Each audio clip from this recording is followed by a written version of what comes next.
Hai, selamat datang di Sabar Talks, tempat di mana kisah hidup jadi pelajaran berharga. Kalau kamu suka cerita yang menyentuh hati, klik subscribe sekarang juga ya. Jangan lupa like videonya, dan tulis di komentar kamu nonton dari mana. Siapa tahu, ada teman satu kota di sini.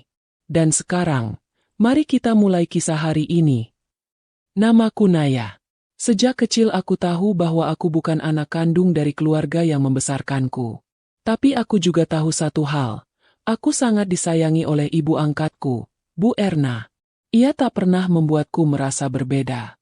Bahkan, terkadang aku merasa perlakuannya padaku jauh lebih hangat dibandingkan pada anak kandungnya sendiri, Kak Rika. Bu Erna adalah wanita yang sangat dihormati di lingkungan kami. Tegas, anggun, dan berwibawa. Semua orang bilang aku beruntung diasuh oleh beliau.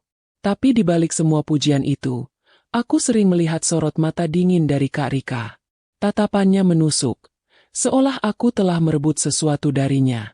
Padahal aku tak pernah tahu apa. Dari kecil aku terbiasa hidup dalam rumah besar 2 lantai dengan taman bunga yang selalu terawat rapi. Semua kebutuhanku dipenuhi. Aku disekolahkan di tempat terbaik. Bahkan ketika aku ingin masuk jurusan desain, Bu Erna mengizinkannya, meski ia sendiri tidak menyukai dunia seni. Satu hal yang selalu ia katakan padaku, yang penting kamu bahagia, Naya. Tapi kehangatan itu terasa janggal ketika dirayakan ulang tahunku yang ke-21. Ada sesuatu yang berbeda. Pagi itu, saat semua orang sibuk menyiapkan kejutan, aku sedang membersihkan rak tua di gudang bawah. Rak itu sudah lama dibiarkan berdebu. Di balik tumpukan buku-buku dan album lusuh, aku menemukan sebuah kotak kayu kecil. Warnanya kecoklatan, penuh ukiran halus yang sudah memudar. Saat aku buka, isinya membuat tanganku gemetar. Ada surat adopsi bertahun lama dengan nama lengkapku tertera jelas. Aku sudah tahu bahwa aku diadopsi, tapi surat ini berbeda. Di bagian bawah, tertulis nama ayah kandungku, Bagas Prasetya. Dan di samping surat itu, ada foto tua yang mengejutkanku. Seorang pria muda, yang wajahnya sangat mirip dengan foto almarhum ayah di dinding rumah, berdiri dengan seorang wanita muda. Dan wanita itu adalah Bu Erna. Aku terpaku. Apa hubungan mereka? Kenapa foto ini tersembunyi di tempat seperti ini? Kenapa Bu Erna tak pernah menceritakan kalau ia mengenal ayah kandungku? Aku ingin bertanya. Tapi saat itu pintu gudang terbuka dan Kak Rika berdiri di sana. Kamu ngapain di situ? Tanyanya curiga. Aku buru-buru menyembunyikan foto dan surat itu di balik bajuku. Cuma bersih-bersih. Banyak debu. Jawabku sekenanya. Tatapan Kak Rika menusuk tajam. Ia seolah tahu sesuatu, tapi memilih diam. Hari itu ulang tahunku dirayakan meriah. Tapi aku merasa kosong. Kepalaku penuh tanya. Setelah pesta selesai dan semua orang tidur, aku diam-diam membuka kembali surat dan foto itu. Nama ayah, wajah Bu Erna, dan ekspresi mereka dalam foto itu. Bukan sekadar formal. Ada sesuatu yang lebih dekat di sana. Seperti 2 orang yang menyimpan rahasia besar. Malam itu aku tidak bisa tidur. Aku memandangi foto itu berulang kali, mencoba membaca ekspresi mereka. Bu Erna tampak muda dan cantik, tapi matanya tidak tersenyum. Dan ayah, sorot matanya menyimpan sesuatu. Ada kerumitan yang tak bisa kupahami hanya dari selembar gambar. Beberapa hari kemudian, aku mengambil keputusan. Aku harus tahu siapa sebenarnya orang tuaku. Siapa ayah Bagas Prasetya? Dan kenapa ibu angkatku menyimpan fotonya diam-diam? Aku mengambil cuti kuliah dan naik bus menuju kota kecil tempat ibuku dan ayah kandungku dulu tinggal. Di sana masih ada satu orang yang mungkin bisa menjawab semua pertanyaanku. Nenek kandungku dari pihak ayah. Nenek sudah sangat tua, tapi masih mengenaliku. Saat aku menunjukkan foto itu, tangannya gemetar. Ia memandangi gambar itu lama, sebelum akhirnya menatapku dengan air mata berlinang. Jadi kamu akhirnya tahu? Aku mengangguk. Tahu sebagian, Nek. Tapi aku ingin tahu semuanya. Nenek menarik napas panjang. Suaranya bergetar saat ia berkata, Nak, Yang membesarkanmu, Bu Erna itu, bukan hanya ibu angkatmu. Dia, adik kandung ayahmu. Dia adalah tante kandungmu sendiri. Dunia seakan berhenti sejenak. Jantungku berdegup lebih keras. Aku hampir tak bisa mempercayai apa yang kudengar. Bu Erna, tante kandungku? Aku menatap nenek dengan gemetar. Tapi, kenapa aku tidak pernah diberitahu? Nenek mengusap air matanya. Karena itu bagian dari kisah luka masa lalu kami. Dan Bu Erna, tak pernah benar-benar melupakan apa yang terjadi antara dia dan ayahmu. Aku tak berani bertanya lebih jauh saat itu. Tapi aku tahu satu hal. Hidupku selama ini bukan seperti yang aku kira. Aku dibesarkan oleh wanita yang seharusnya menjadi tantenya. Tapi, jika begitu, kenapa ia tak pernah mengakuinya? Dan, apa sebenarnya yang terjadi antara Bu Erna dan ayahku dulu? Aku menatap foto itu sekali lagi. Kini sorot mata mereka seperti berbisik padaku. Bahwa ada kisah yang belum selesai. Dan aku harus menemukannya. Nenek menyesap teh hangatnya perlahan. Sementara mataku tak berkedip menatap keriput di wajahnya. Di antara garis-garis usia itu, aku mencoba membaca masa lalu yang sudah lama dikubur. Tapi tak ada cara lain. Aku harus mendengarnya langsung. Ayah dan Bu Erna maksudku, Tante Erna, apa yang sebenarnya terjadi di antara mereka? Suaraku lirih. Nenek mendesah pelan. Mereka tumbuh seperti anak kembar. Sangat dekat. Waktu kecil, kemana Bagas pergi, Erna pasti ikut. Mereka saling menjaga, saling melindungi. Sampai akhirnya perasaan itu berubah. Aku menelan ludah. Jantungku berdebar pelan tapi pasti. Perasaan seperti apa? Erna jatuh cinta pada kakaknya sendiri. Suara nenek nyaris berbisik. Aku terperangah. Sekujur tubuhku membeku. Itu bukan cinta dalam arti buruk, nak. Lanjut nenek cepat. Seperti tahu apa yang kupikirkan. Dia sendiri pun bingung. Cinta yang dibungkus kekaguman dan kesetiaan. Ia tumbuh di bawah bayang-bayang Bagas. Dan ketika Bagas beranjak dewasa dan bertemu ibumu, semuanya runtuh. Aku menggigit bibir bawahku, mencoba mencerna semua ini. Jadi, dia menyimpan dendam karena ayah memilih ibu. Nenek mengangguk. Waktu ayahmu memutuskan menikahi ibumu, Erna hancur. Ia merasa ditinggalkan.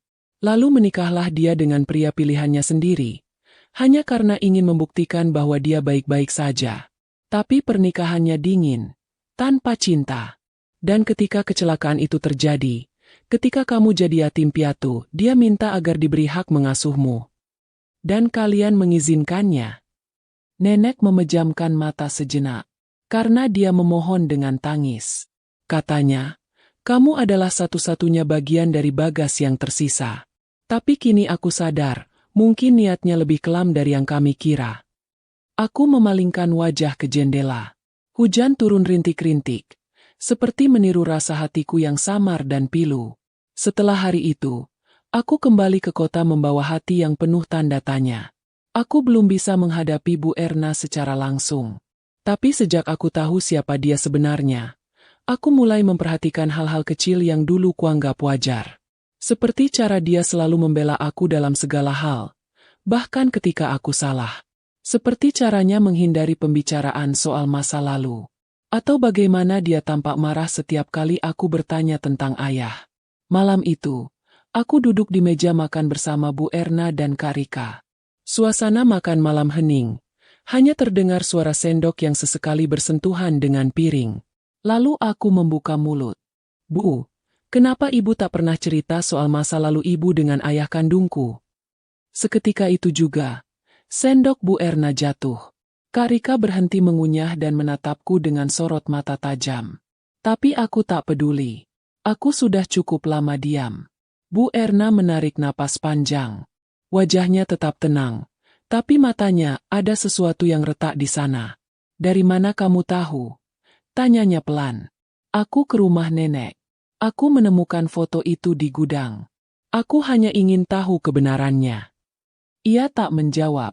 Hanya bangkit dari kursi, berjalan ke jendela, lalu memunggungiku. Kamu tidak seharusnya menggali yang sudah dikubur, Naya. Tapi aku hidup dalam kebohongan selama 21 tahun, Bu. Jangan panggil aku begitu, serunya, tiba-tiba membalikkan badan. Matanya merah, napasnya berat. Aku terdiam. Kak Rika masih membisu, tapi wajahnya tegang. Bu Erna menatapku lekat-lekat, lalu berkata dengan suara lebih tenang, "Aku tidak membesarkanmu karena iba. Aku membesarkanmu karena kamu darah daging dari pria yang menghancurkan hidupku." Suasana menjadi sangat sunyi. Bahkan detak jam di dinding terdengar menyakitkan. Ayahmu mengambil semua yang aku miliki. Perhatiannya, cintanya, bahkan warisan keluarga. Dan ketika dia mati, dia meninggalkan kamu. Anak dari wanita yang merebut semuanya dariku. Ia mendekat. Matanya basah. Aku ingin membuktikan bahwa aku bisa merawat anaknya. Bahwa aku bisa lebih baik. Tapi ternyata, kamu terlalu mirip dengannya. Kata-kata itu menghantamku seperti badai. Aku berusaha berdiri tegak. Meski dunia rasanya miring. Aku menyayangimu, Naya. Tapi setiap kali menatap wajahmu, aku melihat dia. Aku tak tahu harus berkata apa. Rasanya sakit. Tapi aku juga melihat ketulusan yang ganjil di matanya. Benci yang bercampur rindu. Marah yang terbungkus kasih. Lalu suara Kak Rika akhirnya pecah. Sumbang dan getir. "Dan bagaimana denganku, Bu? Aku yang ibu lahirkan. Tapi tak pernah ibu pandang. Semua cinta dan perhatian itu. Untuk anak dari pria yang ibu benci. Apa aku tidak cukup untuk membuat ibu bahagia?" Bu Erna menatap putrinya dengan mata berkaca-kaca. Tapi ia tak menjawab. Aku berdiri perlahan, menahan gemetar di lututku. Aku tidak minta dilahirkan. Aku tidak minta diadopsi. Tapi sejak hari ini, aku akan memilih jalanku sendiri. Kuambil jaket dan kunci motor. Aku tahu, aku tak bisa tinggal di rumah itu malam ini. Udara di sana terlalu penuh dengan luka yang belum sembuh. Saat aku membuka pintu dan melangkah keluar, hujan deras menyambutku. Tapi langkahku mantap. Karena untuk pertama kalinya dalam hidup, aku tahu, aku bukan anak adopsi biasa. Aku adalah bagian dari dua dunia yang saling menyakiti. Dan aku tak ingin mewarisi dendam dari keduanya. Malam itu, aku menginap di kamar kos milik sahabatku, Vina. Ia tak banyak bertanya, hanya memelukku dan memberiku tempat tidur. Lalu menyeduh teh manis hangat.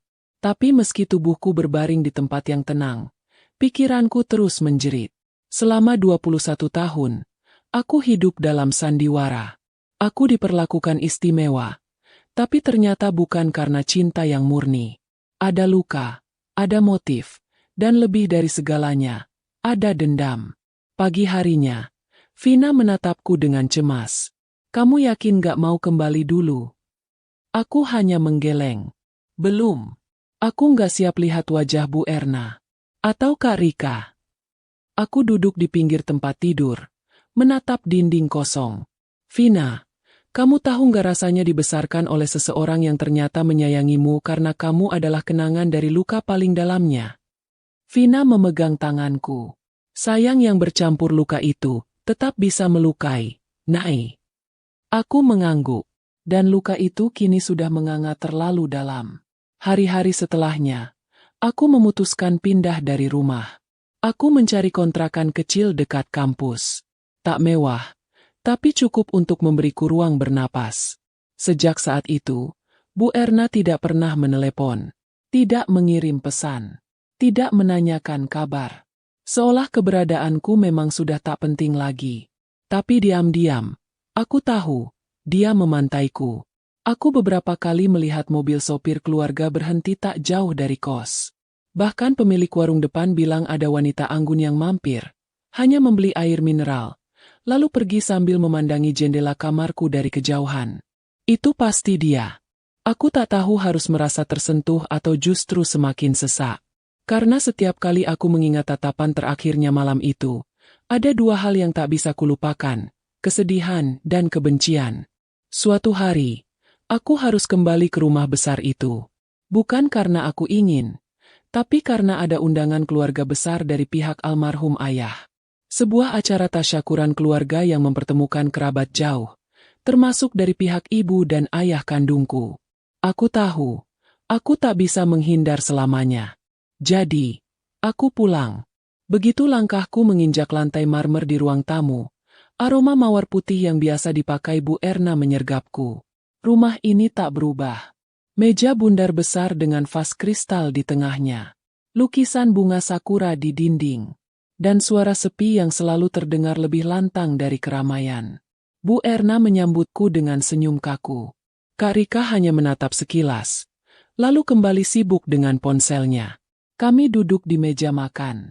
Aku, Bu Erna, dan Kak Rika.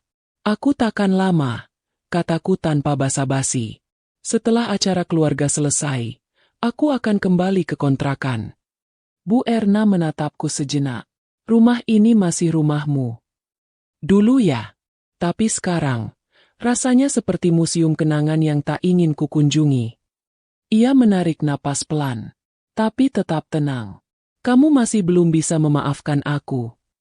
Aku tersenyum tipis. Bukan soal memaafkan. Tapi aku tak tahu apakah kasih sayang yang kuterima selama ini benar-benar kasih sayang, atau cuma bayangan dari cinta yang gagal ibu dapatkan dari ayah. Kata-kataku seperti pisau. Tapi aku tahu, ia cukup kuat untuk menerimanya. Kalau aku tidak menyayangimu, aku bisa saja menyerahkan kamu ke panti waktu itu, katanya pelan. Kalau ibu menyayangiku, ibu takkan menyimpan siapa aku sebenarnya. Ibu takkan menjadikan aku alat untuk menyembuhkan luka ibu sendiri, balasku. Kak Rika membanting sendok. Cukup. Kami semua menoleh padanya. Ia berdiri, matanya berkaca-kaca. Kalian berdua sama egoisnya. Ibu dengan dendamnya, dan kamu dengan rasa terlukamu. Aku yang dari kecil selalu merasa seperti bayangan di rumah ini, kalian abaikan. Tangisnya pecah. Semua orang melihat Naya anak emas. Padahal dia bukan siapa-siapa. Tapi aku, anak kandung yang selalu ibu bentak. Yang tak pernah ibu banggakan. Aku ingin berkata sesuatu. Tapi aku tahu, ia tak salah. Ia juga korban dari luka yang diwariskan turun-temurun. Kalian sibuk dengan masa lalu, tapi melupakan yang ada di depan mata. Ia pergi meninggalkan ruang makan dengan air mata yang tak bisa ia sembunyikan. Suasana kembali sunyi. Bu Erna hanya duduk menatap kosong. Lalu ia berbisik lirih, seperti bicara pada dirinya sendiri. Aku pikir aku bisa adil. Tapi ternyata, rasa sakit itu selalu lebih menguasai dari cinta. Aku tak menjawab. Aku bangkit, mengambil tas, dan bersiap pergi. Tapi sebelum aku melangkah keluar, ia berkata lagi. Suaranya lirih, nyaris tak terdengar. Kadang aku ingin waktu bisa diputar. Tapi yang kulakukan cuma memperpanjang lingkar luka. Aku tidak menoleh. Tapi untuk pertama kalinya, aku merasa Bu Erna bukan wanita kuat yang selalu kuanggap tak terkalahkan. Dia rapuh. Sama seperti aku. Acara keluarga berlangsung 2 hari setelahnya. Aku datang dengan mengenakan kebaya sederhana.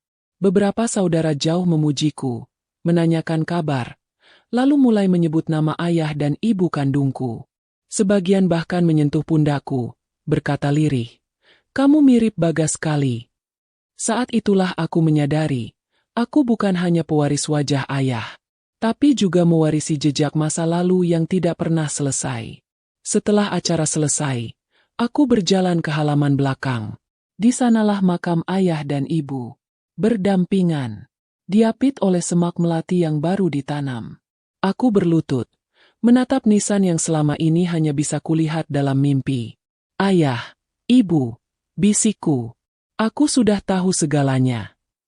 Angin berhembus pelan, seolah membawa jawaban yang tak terucapkan. Di belakangku, langkah kaki terdengar mendekat. Aku tahu itu Bu Erna. Tanpa menoleh, aku berkata, "Kenapa ibu tidak pernah mengaku dari awal bahwa kita sedarah?" Ia berdiri di sampingku. Diam cukup lama, lalu menjawab, "Karena aku takut kamu akan membenciku. Dan aku takut, Aku tak bisa membedakan lagi antara kasih sayang tulus dan keinginan untuk balas dendam. Aku menatap nisan itu lama, lalu berbalik menatapnya. Aku tidak membencimu, tapi aku butuh waktu untuk percaya lagi. Ia mengangguk pelan. Ambillah waktu sebanyak yang kamu perlu. Dan untuk pertama kalinya, aku melihat Bu Erna menangis. Bukan karena marah, bukan karena terluka, tapi karena akhirnya, ia sadar bahwa kasih yang dibungkus dendam tak akan pernah benar-benar membahagiakan siapapun. Namun tangisan itu belum cukup bagiku. Aku tak ingin hidup dibentuk dari rasa bersalah orang lain. Aku ingin tahu kebenaran dari mulutnya langsung. Bukan dalam bentuk simbol, bukan isyarat yang samar, bukan bahasa tubuh yang menggantung. Aku butuh pengakuan. 2 hari setelah acara keluarga itu, aku kembali ke rumah besar. Tapi kali ini, bukan untuk tinggal atau sekadar berkunjung. Aku datang dengan niat menyelesaikan apa yang selama ini menggantung di leherku seperti beban yang tak terlihat. Aku mengetuk pintu ruang kerja Bu Erna. Ia sedang duduk di balik meja besar, menulis sesuatu di jurnal kulit coklat. Aroma minyak lavender menyambutku. Aroma yang dulu membuatku merasa nyaman, sekarang terasa asing. "Masuk," katanya tanpa menoleh. Aku melangkah masuk, lalu duduk tanpa diminta. Ia menutup bukunya, menatapku. Lelah tapi tidak kaku. "Kamu ingin bicara?" Aku ingin dengar semuanya, dari awal sampai akhir, tanpa ditutupi, tanpa disamarkan. Ia tak langsung menjawab, tapi kemudian berdiri, berjalan menuju lemari di sisi ruangan, lalu mengeluarkan kotak kayu yang sama seperti yang kutemukan di gudang dulu. Dulu aku ingin membakar ini semua, tapi aku tidak bisa. Ia meletakkannya di meja, karena aku terlalu mencintai bagian dari masa lalu itu. Tangannya gemetar saat membuka kotak. Di dalamnya ada tumpukan surat. Surat-surat dari ayah, dari Bagas, ditulis bertahun-tahun silam. Tanggalnya bahkan sebelum ia menikah dengan ibu kandungku. Aku mengambil salah satu. Surat itu ditulis dengan tulisan tangan yang rapi dan tegas. "Erna, aku mohon, jangan salah paham. Rasa sayangku padamu tidak akan pernah berubah. Tapi bukan dalam bentuk cinta yang kamu bayangkan. Kamu adikku, dan akan selalu menjadi bagian dari hidupku. Tapi aku tidak bisa mencintaimu sebagai wanita. Aku akan menikah dengan Rina." Aku membacanya pelan-pelan, berulang kali. Lalu menatap Bu Erna. "Jadi, ayah tahu perasaan ibu?" Bu Erna mengangguk, perlahan. Dia tahu, dan dia tidak pernah membalasnya. Tapi dia juga tidak menolakku dengan kasar. Itu justru yang membuat semuanya semakin menyakitkan. Air matanya mengalir, tak bisa ditahan. Aku tumbuh bersama Bagas. Kami sangat dekat, dan aku tidak pernah tahu bahwa perasaan itu salah. Aku hanya tahu, aku merasa ia milikku. Tapi begitu Rina muncul, semua berubah. Aku duduk diam. Jiwaku terguncang. Betapa kompleksnya cinta yang tak berbalas itu bisa menjadi bara yang tak padam hingga bertahun-tahun. "Lalu kenapa? Kenapa ibu mengambilku setelah kecelakaan itu?" tanyaku dengan suara berat. Ia menatapku. Matanya tajam dan lelah. "Awalnya karena dendam. Aku ingin menjaga anak dari wanita yang merebut segalanya. Aku ingin membuktikan bahwa aku bisa jadi lebih baik dari ibumu. Tapi," desakku, "tapi aku gagal. Karena perlahan, aku menyayangimu bukan karena kamu anak Rina.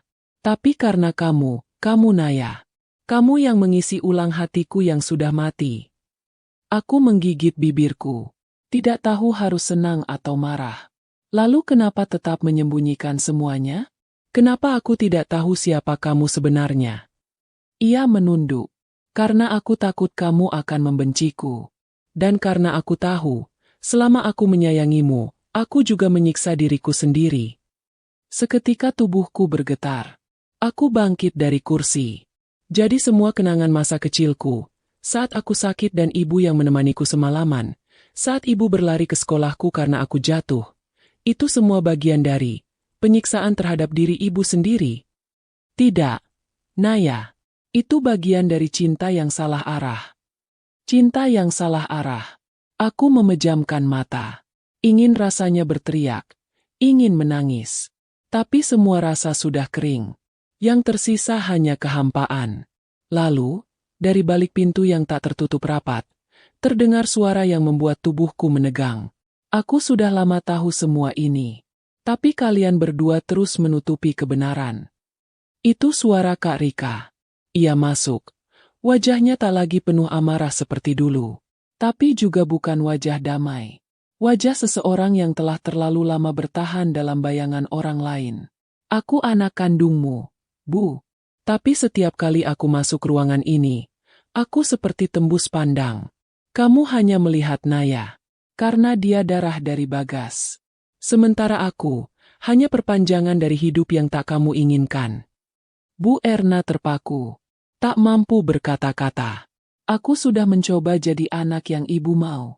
Aku belajar keras. Aku patuh. Aku tidak pernah bertanya. Tapi tetap saja, yang ibu peluk pertama adalah Naya. Bahkan saat aku patah hati pertama kali, ibu hanya bilang, itu biasa. Tapi waktu Naya sedih karena nilai jelek, ibu memeluknya sampai pagi. Tangis Kak Rika pecah. Tangis yang selama ini ia tahan. Akhirnya tumpah dalam sunyi ruangan itu. Aku benci ini semua. Tapi lebih dari itu, aku iri. Karena meski ibu menyiksa dirinya sendiri, ibu tetap memilih menyiksa aku lebih keras lagi. Aku menatap Kak Rika. Dan untuk pertama kalinya, aku melihat luka yang sama dalam dirinya. Luka dari cinta yang tak pernah dibagi adil. Bu Erna berdiri perlahan, lalu mencoba mendekat.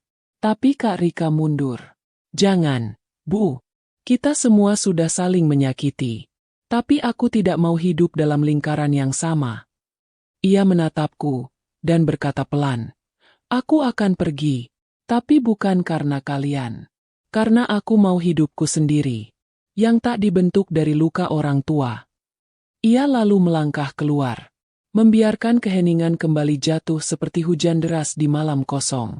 Malam itu aku kembali ke kontrakan. Duduk di sudut kamar, menatap tumpukan foto masa kecilku yang kuambil dari rumah. Salah satunya adalah foto saat aku dipeluk Bu Erna di ruang IGD. Usia 5 tahun, tanganku digips karena jatuh dari sepeda. Senyumnya lembut, matanya tampak jujur. Mungkin cinta memang bisa lahir dari dendam. Tapi cinta juga bisa menumbuhkan luka-luka yang lebih dalam jika tak dikenali.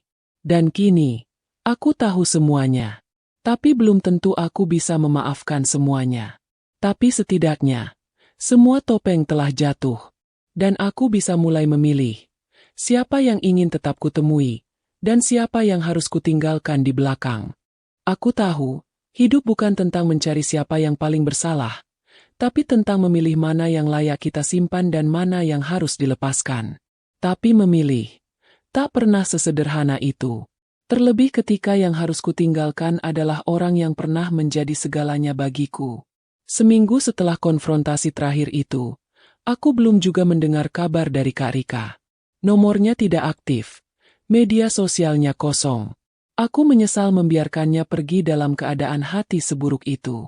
Tapi aku tahu, ia butuh ruang. Sama seperti aku. Bu Erna juga tak menghubungiku lagi. Dan aku pun belum sanggup menemuinya. Aku tak tahu apa yang sedang ia pikirkan sekarang. Apakah ia menyesali semuanya? Atau malah merasa kehilangan arah karena 2 anak perempuan yang pernah ia rawat, kini memilih menjauh. Tapi satu hal yang mulai kusadari, perlahan, luka tak harus diwariskan. Kita bisa memilih untuk berhenti di titik tertentu. Suatu pagi yang tenang, aku berjalan di taman kota. Tempat ini dulu sering aku kunjungi bersama Bu Erna waktu kecil. Di bangku kayu dekat kolam bebek, ia sering membacakan dongeng, membelikanku es krim, dan mengelus rambutku sambil bilang bahwa aku adalah hadiah dari langit. Dan mungkin sebagian dari itu bukan bohong. Mungkin sebagian kecil hatinya memang mencintaiku bukan karena ayah, tapi karena aku sendiri. Karena aku yang jatuh dari sepeda. Karena aku yang menangis saat takut ujian. Karena aku yang memeluknya saat mimpi buruk datang. Dan itu cukup. Hari itu, aku memberanikan diri mengunjungi makam ayah dan ibu kandungku lagi. Tapi kali ini aku tidak datang sendiri. Aku mengajak Bu Erna. Tak ada drama. Tak ada tangis panjang. Ia datang mengenakan baju abu-abu sederhana. Wajahnya polos tanpa riasan seperti biasanya. Tangannya gemetar saat hendak menaburkan bunga. Tapi ia tetap melakukannya. Kami berdiri berdampingan di hadapan dua batu nisan yang menjadi poros semua luka ini. Tak ada kata-kata selama beberapa menit. Hanya suara dedaunan jatuh dan angin yang menyelinap di antara bunga melati. Lalu akhirnya ia bicara. Kadang aku membayangkan, bagaimana kalau dulu aku bisa ikhlas. Mungkin aku tidak akan kehilangan kalian berdua. Aku tak menoleh. Tapi suara itu masuk begitu dalam ke dadaku. Aku hidup dengan luka, dan aku memeliharamu, bukan untuk menebusnya, tapi untuk mempertahankannya. Aku takut kalau kamu pergi, aku akan benar-benar kehilangan semua yang pernah membuatku merasa hidup. Aku memejamkan mata. Tapi kamu malah kehilangan lebih banyak dengan menyimpannya terlalu lama. Ia tertawa kecil. Pahit. Iya. Termasuk kehilangan diriku sendiri. Kami duduk di bangku kecil dekat makam. Ia menggenggam tanganku. Tidak erat, tidak juga memaksa. Tapi ada sesuatu yang berubah dalam genggaman itu. Ada ketulusan yang tidak dibebani rasa bersalah atau dendam. Untuk pertama kalinya, aku merasakan kasih yang tidak dibuat-buat. Aku tak bisa memutar ulang semuanya, Naya, ucapnya. Tapi kalau kamu masih mau, aku ingin menebus semua itu. Dengan jujur, dengan tenang, dengan kasih yang tidak terselubung luka. Aku menatapnya. Kita tak bisa memulai dari awal. Tapi kita bisa memulai dari sini. Ia mengangguk. Lalu, perlahan, air matanya jatuh. Tapi kali ini bukan air mata luka, melainkan air mata lega. Beberapa minggu kemudian, aku kembali bertemu dengan Kak Rika. Bukan karena aku mencarinya, tapi karena ia datang ke kampus tempatku mengajar sebagai asisten desain. Wajahnya sudah tidak setegang dulu. Ia bahkan mengenakan baju cerah. Senyumnya masih canggung, tapi ada keberanian di sana. Kamu kelihatan lebih bahagia sekarang, kataku saat kami duduk di kafe kampus. Aku mulai terapi. Aku juga pindah ke kota lain, dekat dengan kantor tempatku kerja sekarang. Bagus. Kamu memang butuh ruang sendiri. Ia menatapku lekat-lekat. Dan kamu juga. Kami saling diam sejenak. Lalu ia mengeluarkan sebuah buku kecil dari tasnya. Jurnal tua milik Bu Erna. Ibu menitipkan ini padaku. Katanya kalau kamu sudah siap, kamu boleh baca. Aku membuka lembar pertamanya. Ada catatan tulisan tangan Bu Erna. Untuk Naya. Mungkin aku tak akan pernah cukup sempurna bagimu. Tapi aku harap kamu tahu. Aku mencoba sebaik yang aku bisa. Kadang dengan cara yang salah. Tapi bukan karena aku tak mencintaimu. Tapi karena aku belum selesai mencintai masa lalu. Aku menutup buku itu perlahan. Mataku basah. Lalu aku menatap Kak Rika. Tersenyum. Aku ingin kita baik-baik saja, Rika. Ia tersenyum tipis. Aku juga. Kami lalu tertawa kecil. Canggung, tapi hangat. Dan entah kenapa, rasanya seperti berdamai dengan bagian dari diriku yang dulu selalu ingin menjadi anak satu-satunya. 3 bulan kemudian, aku dan Bu Erna duduk bersama di ruang tamu yang dulu penuh ketegangan. Tapi sekarang, ruang itu terasa lebih lapang. Di meja, tersaji teh hangat dan sepiring kue favoritku. Kamu tahu, katanya sambil menatap jendela. Hidupku dulu seperti rumah kosong. Kamu datang, dan tiba-tiba lampunya menyala. Aku tersenyum. Tapi lampu tak bisa terus menyala kalau pemilik rumahnya sibuk membuka pintu ke masa lalu. Kami sama-sama tertawa. Untuk pertama kalinya, tawa itu tidak menyakitkan. Aku tahu, kisah ini tak akan pernah sempurna. Ada bagian-bagian yang terlalu dalam untuk bisa dihapus. Tapi hari ini, aku memilih untuk tidak membawanya ke depan. Hari ini, aku bukan lagi anak dari kasih palsu. Bukan juga pewaris dendam. Tapi aku adalah diriku sendiri. Dan aku memilih mencintai, tanpa menyimpan luka siapapun.